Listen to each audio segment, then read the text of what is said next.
Today on Everyday Injustice, we have Lizzie Dubose, who made her name earlier this year by pressuring and succeeding in getting the city of Placerville to remove the noose from its city logo. And we have Stuart Harmon, who is a documentary filmmaker, among other things, and has been chronicling this really amazing story. So welcome to the show. Thank you. Appreciate you having us here. So Lizzie, I'm really interested because I'm, in addition to everything else I do, I'm actually a student of history. And so I knew a little bit about Hangtown and the Noose, but even for somebody like me, it's pretty shocking that, come the year 2021, there would be a city in California that had a noose in its logo. Mm-hmm. How did you get involved in this issue? Yeah, I mean, I've lived in the Placerville, El Dorado County area for 17 years. So I think just being a resident of the area automatically makes me involved. And then, last year when all of the social justice actions and protests and just raising awareness on, Black killings by police officers in America, there was a lot of hype and a lot of trend on that, but it wasn't something that I just wanted to like come and go in Placerville. I wanted it to stay long enough to make an impact. So yeah, that's kind of what I and me and the community did, continued to raise awareness and targeted the logo because that needed to change. Even if it wasn't the news situation, I feel like there is a stigma on the man that's like kneeling with the gold pan. That's kind of a other subconscious issue, or actually it was pretty conscious, actually. It's right there. So yeah, that was something that we could act on.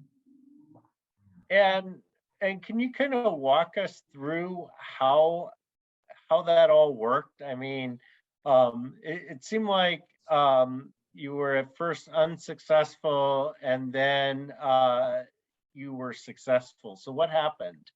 I mean, honestly, maybe it's the optimism in me, but I feel like it was successful the whole way through. I mean, there were rough patches and ebbs and flows of the entire thing, but I feel like the fact that it came to a final vote after like 10, 11 months of like protesting and doing the city council calls, they finally went our way and said yes to remove the noose.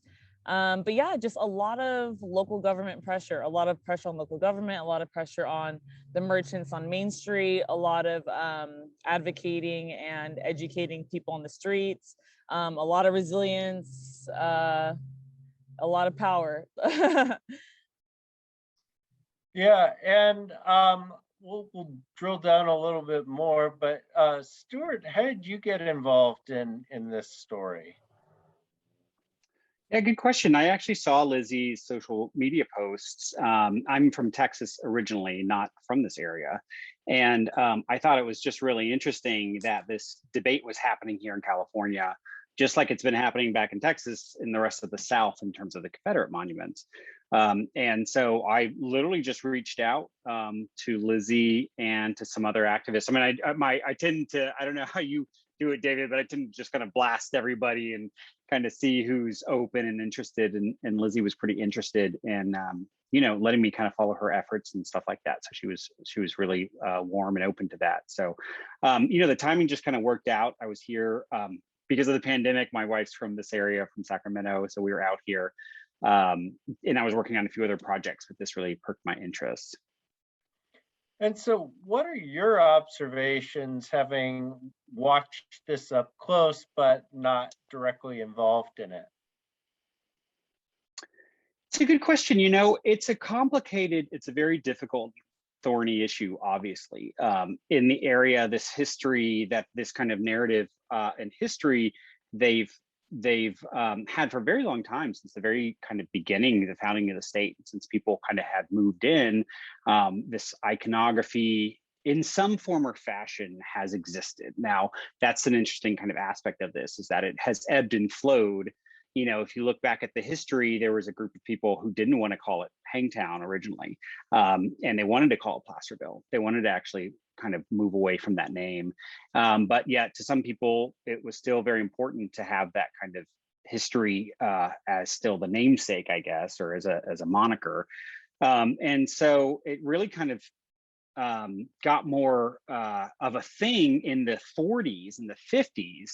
And I think it was a little bit of a tourist thing, although I'm still trying to ferret that out. They started to kind of put up more nooses around and really adopt this to try to bring tourists there. But, you know, obviously at the same time, it was having this dual thing where, you know, some people of color were saying, you know, I don't feel welcome here. Why are we doing this? This is not my identity. And, you know, it was a big question that there were so few people of color in the area. And why is that? When there is actually a rich history, a very rich history of diversity in Placerville and in Gold Country. You know, this is actually at one point in time one of the most diverse parts of the, you know, arguably one of the most diverse parts of the country.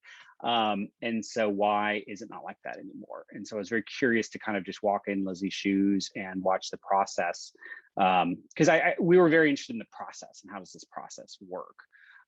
Is it going to be clean? Are people going to do a kumbaya and like everybody's going to shake hands? They're going to come up with some negotiation. And, you know, if you ask Lizzie, of course, that's not what happened.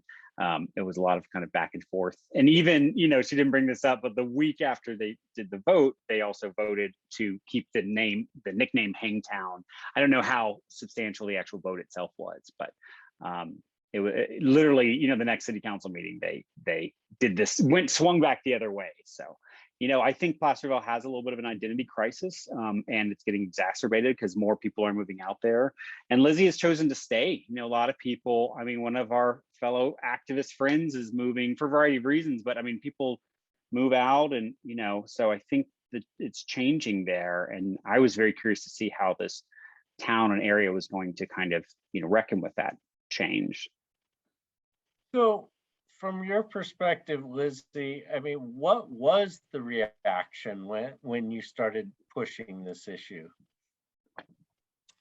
Well, I mean, before I even started pushing this issue, I was witnessing the reaction, you know, from the comfort of my own home, just on Facebook. At the time, I wasn't really on Facebook anyway, but I had heard that this progressive organization in El Dorado County, they wanted to do a protest to raise awareness on George Floyd.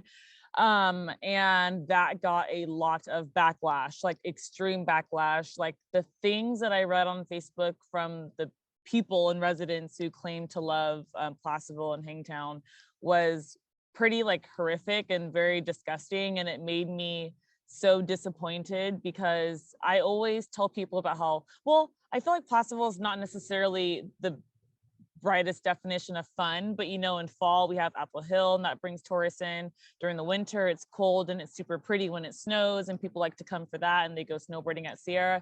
So I've always spoken really well or nice things about Placerville, and I've lived here for so long.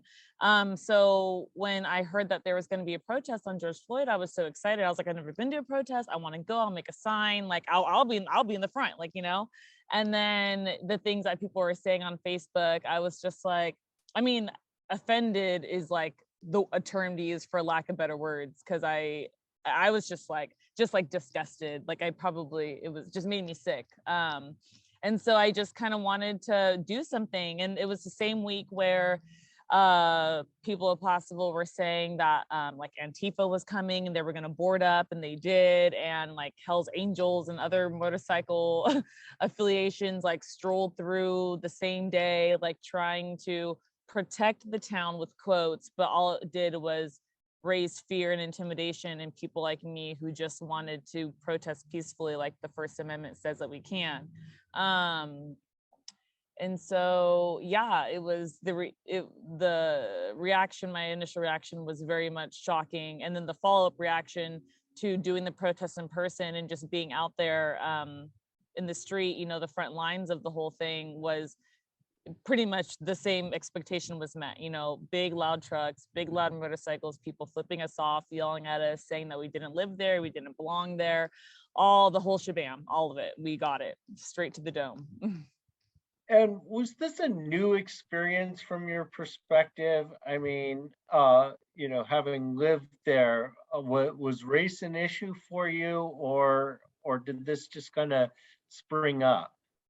Yeah, it's hard because I feel like race wasn't necessarily that big of an issue, but at the same time, I knew that I was considered whitewashed. I knew that I wasn't the blackest black person. Like, I knew that I was white for a black girl only because that's what people kept saying. And I just wanted to make friends and wanted to be the happy-go-lucky Lizzie that everyone like knew from 5th grade. So I just had to keep this like people-pleasing mentality of like not getting offended by little things and like brushing things off, or just like blocking out like the evil language of people passing by. Like, I just kind of like kept to my own and never really made a fuss about anything ever. But in this day and age, it was my time to say enough is enough. And I literally told myself that I did not care if people did not like me anymore, if they didn't want to talk to me anymore, if they didn't want to be my friend anymore. Like, it was worth it to lose any friends or any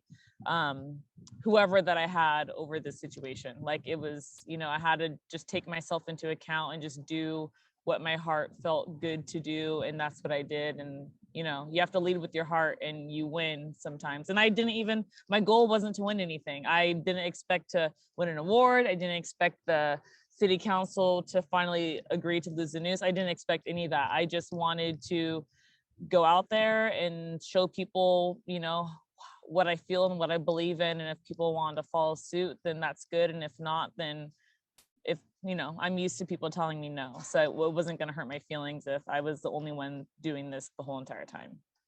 And it seems like this was almost a personal transformation for you, that not only was this an important event, but it kind of changed who you were or how you went about your public persona, at least. Yeah. Yeah, it definitely was. Yeah, I mean, I don't even want to say an awakening, but I feel like I've been using that term often for this situation. But yeah, I literally had to wake up from like suppressing all the feelings that I was feeling about being Black in America and being Black in a place like Placerville. I just had to, I don't know, it was almost like I was almost like hiding from my own skin for like 26 years. And then, but I was so happy and appreciative to be Black. Like, I know my culture and I know my heritage and all that stuff, but I just when you're surrounded by a high population of like white people all of your life, you just kind of like go blind to your own skin and what's in front of you, and what you see in the mirror. And I had to like unlearn and let go of all of everything that I knew about, I don't know, being a human or just getting along with people. I had to let it all go and just kind of start fresh in my skin. Stuart, what did you kind of learn from this? I mean, what surprises you about your experience doing this? Yeah, I mean, you know, I actually have followed also the pro Noose folks. So, you know, I tried to go in with as much of a neutral eye as I could. You know, I was optimistic. I was hopeful that this would be sorted out and led by the city council in some kind of constructive way. And there were actually early on, you know, we have some meetings between Lizzie and some of the folks on the pro Noose side, which I'm sure Lizzie's smiling about right now, but that were quite interesting. And, you know, I was hopeful that there would be some kind of like formal resolution and they go through a process and that kind of thing. And the city council would take leadership role in that process. And it was so fraught. And I actually kind of put a lot of shade on the city council because I think they didn't do a very good job of trying to lead through the process. They wanted to dodge the issue. They wanted to punt it. They wanted to not deal with it. And they were kind of flip-flopping the whole time and they couldn't even just tell one side. And so it actually just frustrated everyone because people were looking to them to take a stand. And so I realized that I don't know if our public officials are equipped for this. And you know, you kind of, I'm sure you know this by now, David, but when it comes to these kind of very thorny issues, I don't know if they're if they have the means to do it. It's just so complicated. And so, for these things to change or happen, it's usually just going to take a lot of pressure, I think, from one side or the other. So I think that was a little bit of a surprise. Maybe I was naive going into that, kind of thinking that. But the other interesting thing was, it's, not only Lizzie, but there were several folks who wanted to change and get rid of the Noose, who were had very close relationships to the pro-Noose people, actually. They had been friends for a decade, worked on several other projects. I mean, people were very intertwined there because it's a small town. And those relationships really fractured and strained, some of them definitely, completely. I think some people walked away from each other over it. So, I was hopeful that people's relationships and love would kind of survive this, but it was just too fraught and difficult. So, yeah. I actually, I know what you're saying in terms of how the council handled it. In my theory, and I've done this for 15 years, and a lot of my work has been around city councils, is that you usually have this kind of dynamic where, there may be some issues where the city council just takes one position or the other. They feel really strongly and they're going to dig in, and that's what they're going to do, and they don't care.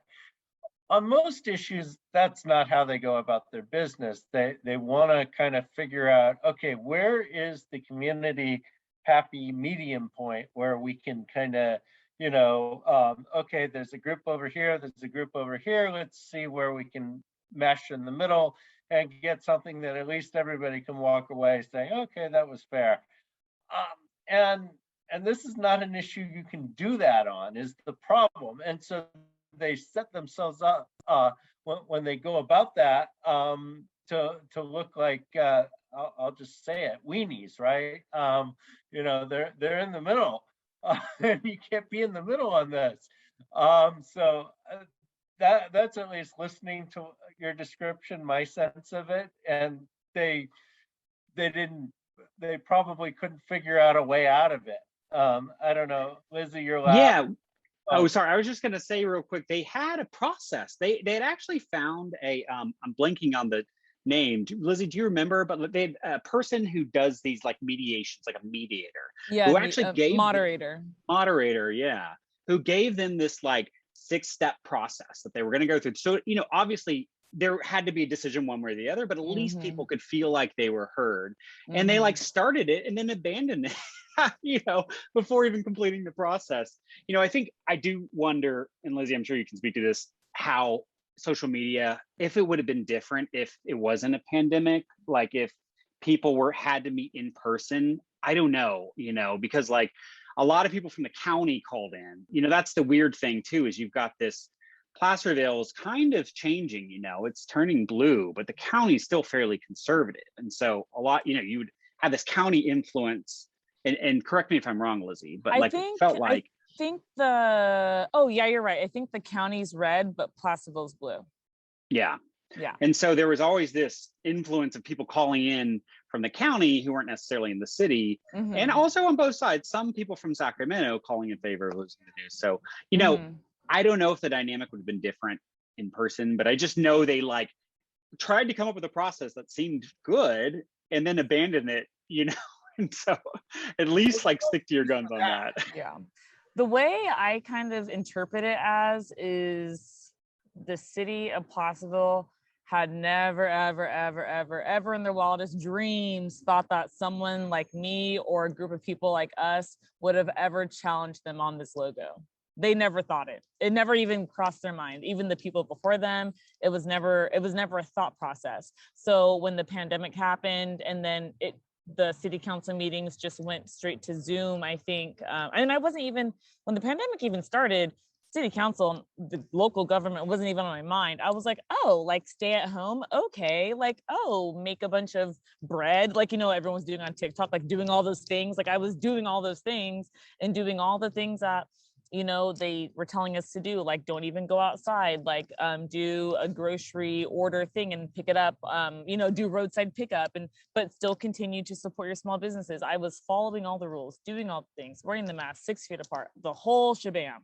And still the country could not stop murdering Black people and people of color. And it was aggravating me because I was just like, I had already known that it was an issue, but like I said before, I was ignoring my own issues, like my own like racial issues in this world. And then when it was continuing to happen, I was just like, what is going on? Like, is it really going to take me to like get out of my biggest comfort zone bubble to make like a stand one time and for something to get, and the argument too is like, oh, well, Black people aren't dying in Placerville, are they? Aren't your sheriffs super nice to everyone? Your sheriffs don't pull over, like well, your cops don't do this and your cops are really good. It was that whole thing back and forth.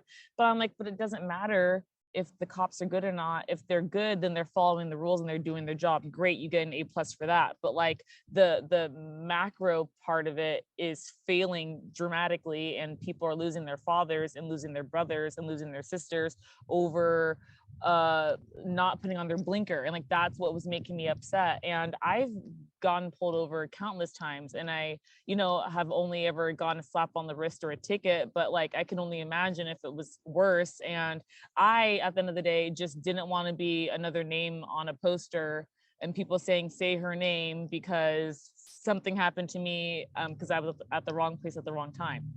So I don't even remember what the original question was, but oh yeah, with the city council. And so yeah, I don't think that it had ever crossed their mind that anyone was ever going to challenge them or challenge their people on the Noose, because it's so scary, it's so intimidating. And the fact that we did, and they didn't have a backup plan, and they didn't even know how to react.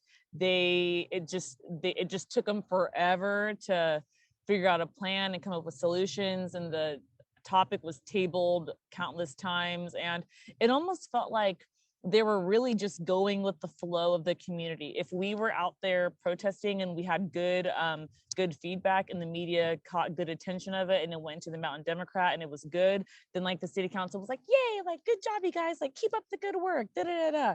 But then when there was like a bunch of backlash and the media caught that part, and then there was like more nooses being put up and more people showing up in Proud Boy outfits and stuff like that, it was like they didn't want to address anything. It was very like laissez-faire government. Like they didn't want to address anything because whatever connections they have locally, they didn't want to either lose those connections or them to get targeted. Like that's the privilege of having a choice on what to speak on or not to speak on.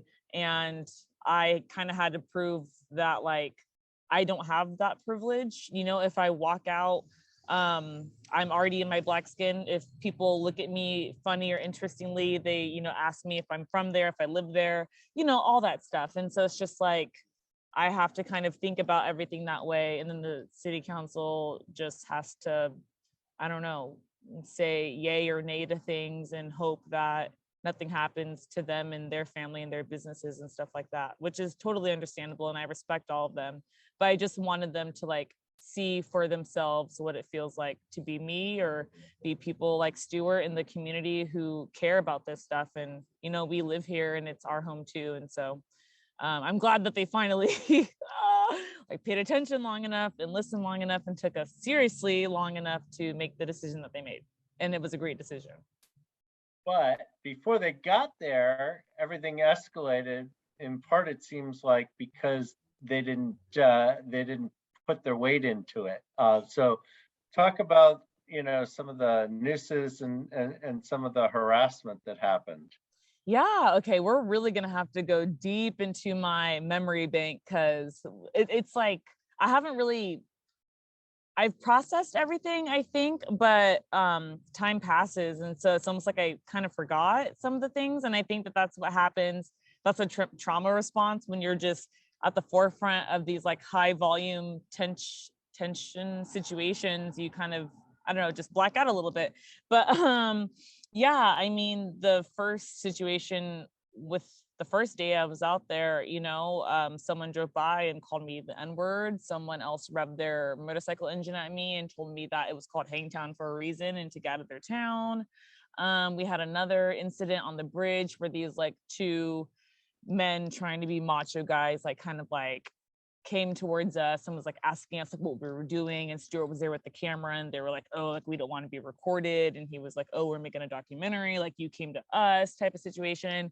Just a lot of like verbal confrontation, a lot of Proud Boys with knives that, you know, they didn't do anything with them, but it's the fact that they showed up to a place, the courthouse that's behind you right now, they would show up to where we would protest, a place that we've worked very, very hard to make it a safe space for every single person to be there and speak their mind. They would come, you know, with knives for protection. Like I was gonna do something to them. You know, it's just a lot of the typical like intimidation tactics, all of it. They pulled out all the guns, but not real guns, but you know, they did everything. And Stuart, why don't you talk about some of the things you saw? Yeah, I mean, you know, there would always be these kind of more tense points around their actions and stuff like that, and around city council, and then it kind of quiet down. And so it was a ebb and flow and ebb and flow.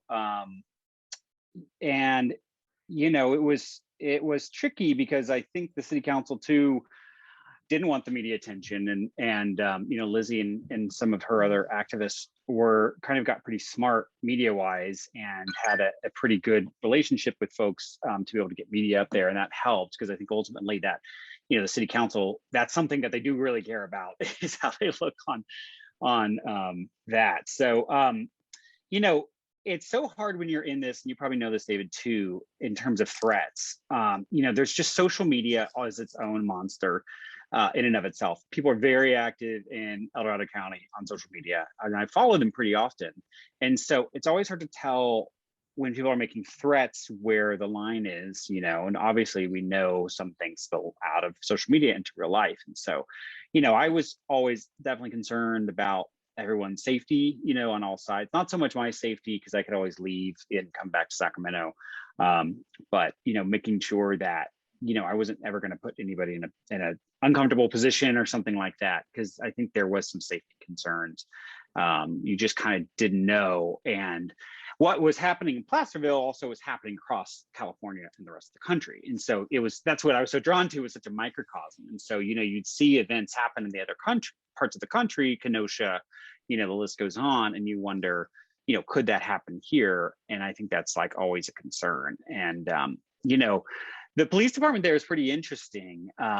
And, you know, I think they were pretty unprepared early on for the protests. I think they just didn't even like same thing, like conceive that, oh, we're going to have people over here. And then, because they've had little rallies and stuff, but usually there's never counter protesters, you know. When you bring in counter protesters, it's a whole different ball game. I almost feel like that was the first time when, I mean, I don't know, I've only been around for 27 years, but it felt like that was like the first time where Placerville had ever experienced protesters and counter protesters and violent verbal communication and helicopters filming and news people filming their areas. Like, it was wild. Well, I remember when it happened, you know, you heard about this confrontation in Placerville, and you're like, Placerville, really? Mm-hmm. So I mean that's just an outsider's perspective, but yeah, I mean, it's not something that you would expect. I mean, it was you know, we covered it in 2017 at the Capitol in Sacramento, when the neo-Nazis clashed with Antifa. And you know, that was unusual even for Sacramento, and that's the state capital. You just don't, most of the time you don't see that kind of stuff. You know, you might see a few counter protesters on the side, but not like this big clash of protesters on both sides with the emotions heated up. Absolutely, yeah. I mean, you're so right, and just like you said, Lizzie, I think you're so right. I mean, the police department was really, you know, not ready for it, and they only have what, 7 officers or 6 officers or something like that. But now, and sorry, you want to jump in? I just thought of something. I forgot. See, because I forget that I remember. Okay, so it's funny because it's like the police officers weren't necessarily prepared, but literally I think it was day two of me protesting in the Ivy lot. That's when chief, well, he wasn't the chief yet, but Officer Joe Wren, who was interim chief running for the chief position, he's the one that came to me with his assistant officer, and he said that he had seen my video because the video of the guy on the motorcycle that was yelling at me went viral, like on TikTok and Instagram and all that stuff like that. And he said that he saw the video and he felt for me, and he wanted me to know that I was protected and I was safe, and that something like that was like pretty much never going to happen to me again. And he wanted me to know that he supported what I was doing, and what I was doing was good, right? And that same night, he let us do like a march down to the bell tower and back around. And then we stopped at the courthouse. And I said a little 2 cents on, Black Lives Matter and George Floyd. And we did, when we kneeled for a few moments for, kneel in silence for all those who lost their lives to police brutality. And it was the biggest momentum. And same night, that was when Dennis Thomas and Wendy Thomas, the mayor of Placerville, and his wife came to me, and they like shook my hand. They're like, "This, what you're doing is amazing." Da, da, da, da. And so it was like I got to experience from very early on how people like that with positions like that could come to me so quickly and like congratulate me on like this good thing that I've only been doing for 48 hours. But like I said before, they didn't think that we were going to be so resilient and we were going to stick to what we said and continue to do it until change was activated. Because I'm about action at this point. Like if you're going to complain about something, and if you're going to want some type of action to happen, you need to physically do the thing that you need to do to make that thing move. If you're just going to talk about it, then nothing's ever going to happen. Then there's no point in complaining or, protesting what you're protesting. But if you're going to activate something, like, so that's kind of what I did, activated it. Just a little bit, not a lot. Yeah, and I'm curious, Lizzie, what you think. In the end, I actually think the Placerville, and obviously, look, they've got blind spots, as we know, and they've made some mistakes. But their chief was really trying to engage with Lizzie quite a bit, and he took and like as they progressed, he seemed much more prepared to try to, and he had a pretty light hand. And again, that's tricky. That's a tricky situation, and we've seen police responses across the country, and we can critique them till the cows come home. It was a different kind of thing, and it's a small town, and he's a very small town kind of guy. Yeah. And he's definitely not aware of some of the larger things at play, but he did seem like he was trying as much as possible to let Lizzie and her folks do what she wanted to do. Right? Or I don't know. Yeah. No, I don't want to make broad. No.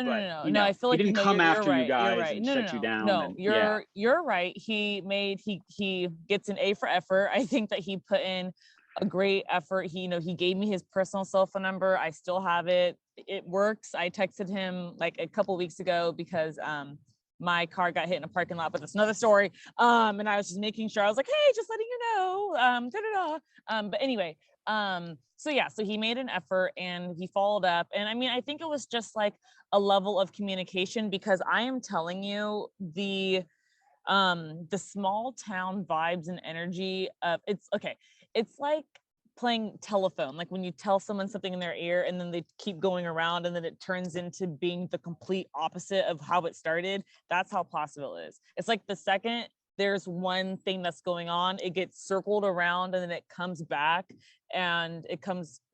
to be the opposite. And then that's what people react on, is the opposite of the truth of what's going on. So I think Joe knew that going in. And so he wanted to have like close communication with me, like, because like if I was just gonna have a peaceful protest, then I can text him and say, hey, we're having a peaceful protest, it's going to be 20 to 30 people, if you want to have some guys just like make their runs back and forth and make sure that we're okay, because we're nervous that because a lot of it, our main concern was safety, yes, but then safety from who? The people that lived there also, that were the anti-protesters, the counter protesters.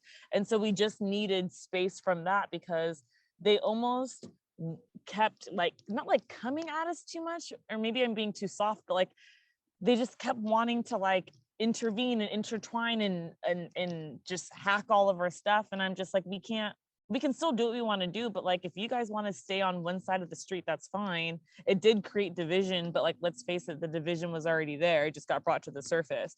And they kept saying, oh, Lizzie, like you're creating so much division, like you're so divisive, like the town is so angry because of what you're doing. And I'm just like, no, honey, the town was already thinking this way. The only reason why it seems so divisive is because I'm finally getting out of my comfort zone and speaking on something that's very important to me and a group of people. White men, old white men don't like it, and that's an issue. And if you can't see that that's an issue, then you're a part of the problem. And so and a lot of people don't like that, but it's the truth. It's literally the truth. One thing I think is kind of interesting here watching the police response is that a lot of times, you know, you get these protests that are in response to a police shooting. This wasn't in response to a police shooting. So, you know, in this case, the police really had no stake in this, other than probably wanting to ensure that things didn't get out of hand. So that might color how they respond to it, you know, and who knows what they think about, you know, a noose and a mural. But you know, it's not their department whose neck is on the chopping block in this case. But, you know, to be fair, and Lizzie will attest to this more than me, you know, that local police was quite different than the sheriff. And, you know, I'm sure you guys have done some reporting on the sheriff out there. And the sheriff, you know, is a political position, and he had his own, you know, been a part of other rallies while I was out there. And they weren't explicitly like against the Black Lives Matter, but there was definitely an undertone. And so he had a very different position. That's something that I think Joe Wren, the Placerville guy, that wasn't his thing, you know. So he did, you know, he was a very engaged, he wants to meet everybody, he wants to talk to everyone, you know, and so you know, I think it was probably for the better, because there were definitely some tense moments. I mean, you know, I don't know if you've been out there, David, but it's on this right on the main street corner.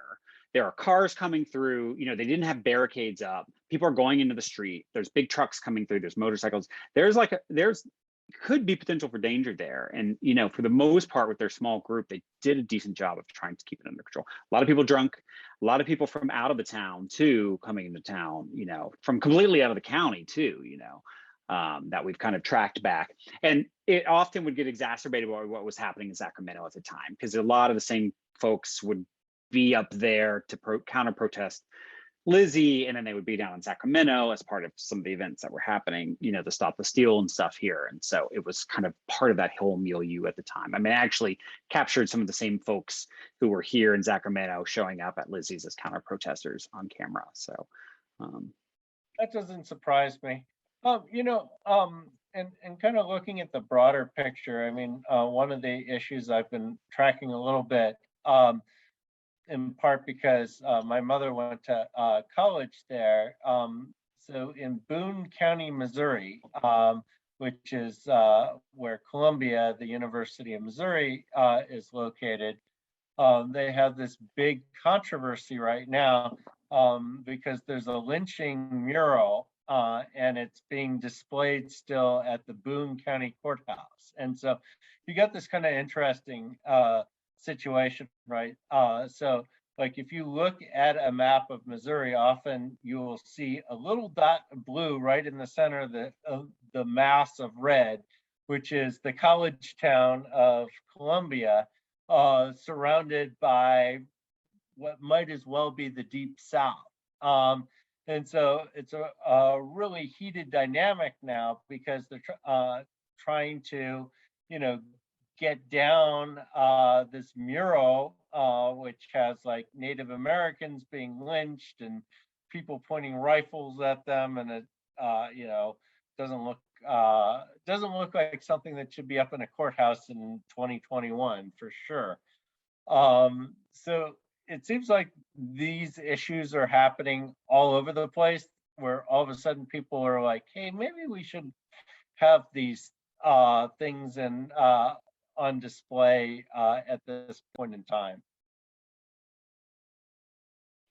Well, the Sutter statue in Sacramento, and the Sutter Fort revision, essentially. I mean, this is happening all over. And, I understand, and again, this is my neutral journalist documentary hat here.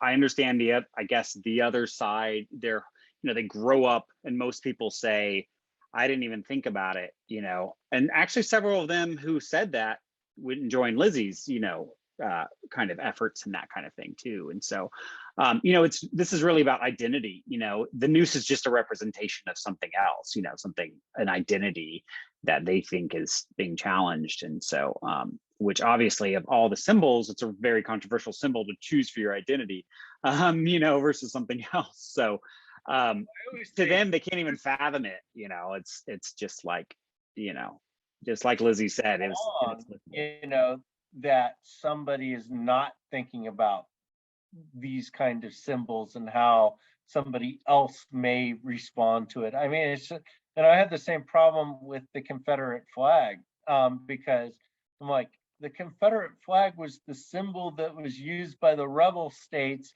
who were fighting to keep slavery. Do you want the Nazi flag flying at your at your governor's mansion? I mean, how appropriate is that? Exactly. What was I going to say? I was going to say that, so back to kind of what you said about how a lot of these protests were in response to like cops killing people of color, or just people in general, but specifically Black men.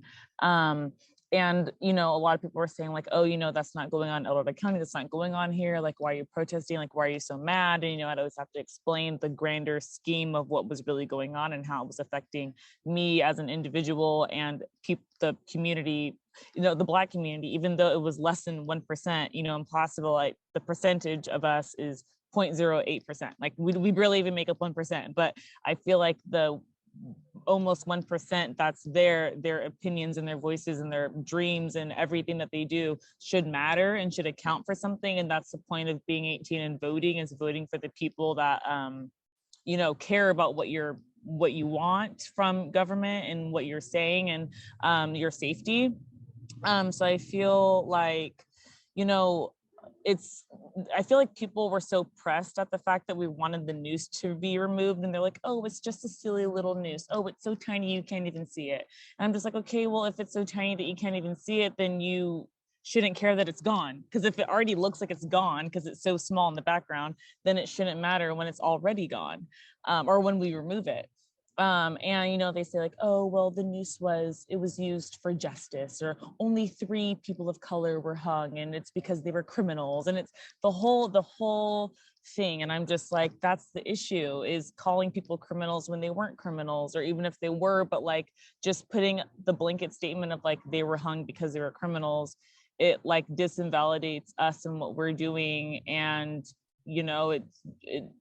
it's 2021. Like in the 1840s, of course, there's vigilante justice. I understand that history, but what people need to understand is the history that's going on presently, and how that's going to affect the future. So that's another reason why I decided that now was the time to take a stand, because the only way to like prevent the future is to create a better future. So if what I need to do is protest peacefully and teach others how to do that, and if that's going to create a better future for Placerville, which a lot of people have told me themselves that it will, or that it is already, then I think that I'm doing exactly what I need to do.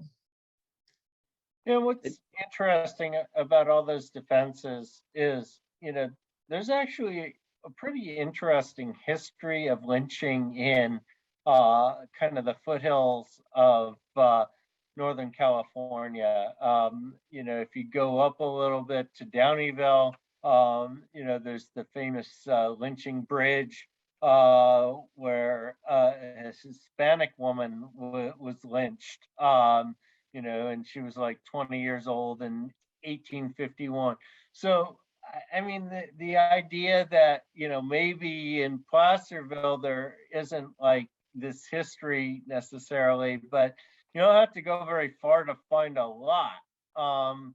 And I think a lot of people don't even know the history, to be honest.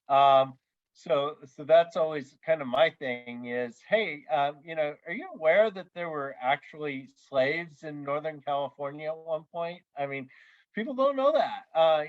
Even in Yolo County where I live, there one of my researchers found history of slavery in Yolo County. You wouldn't think that, but it's true. And so, lynching was very common, and it was often done against Native Americans and Mexicans. So the idea that this doesn't have a history, and then in general, the symbol has been used as a symbol of oppression, not a symbol of justice. I mean, lynching, if anything, the noose is not a justice symbol. It's a symbol of people taking the law into their own hand and not giving people due process. Is that really what you want to be known for in 2021? Yeah, I mean, you hit on so many good points, and it's interesting because you're right. A lot of the people I interviewed didn't know the specifics of the specific case that it's been called Hangtown. There's just like, it's more about the narrative and the idea than the actual facts, which I think is pretty interesting and pretty telling about all of this. But for like Lizzie and their folks, they kind of actually don't care about the history, which I understand too. It's like the history, you guys can have the history. This isn't, I'm not even gonna argue with you about the history. This is about today and how we should feel today, regardless of what the history was, which I think that's an interesting, that's definitely an interesting approach. Because the problem is, it's like, you can find the problem with this history, for instance, this is another interesting thing, is that there's only one account, there's only one actual person who was there, and all the other newspapers after that reported 10, 20 years later, and they always had a specific kind of version of events that conflicted with the original account, but those were based on just the lore of the time. And so what do you believe? What is the history? How do you find that out? You only have this one person's account, and folks who are pro-news say, well, that person's account, he's got different interests, he's biased, so he wrote it a certain way. So,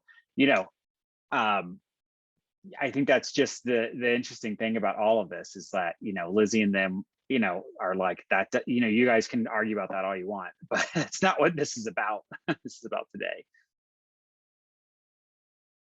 I thought I unmuted myself. But I was just going to say, it's just like, it's not that I didn't care about the history, but the only part of the history that everyone else seemed to care about was like from the perspective, once again, of a white man or a white family that was generationally grown up there since like Sutter's Mill was built.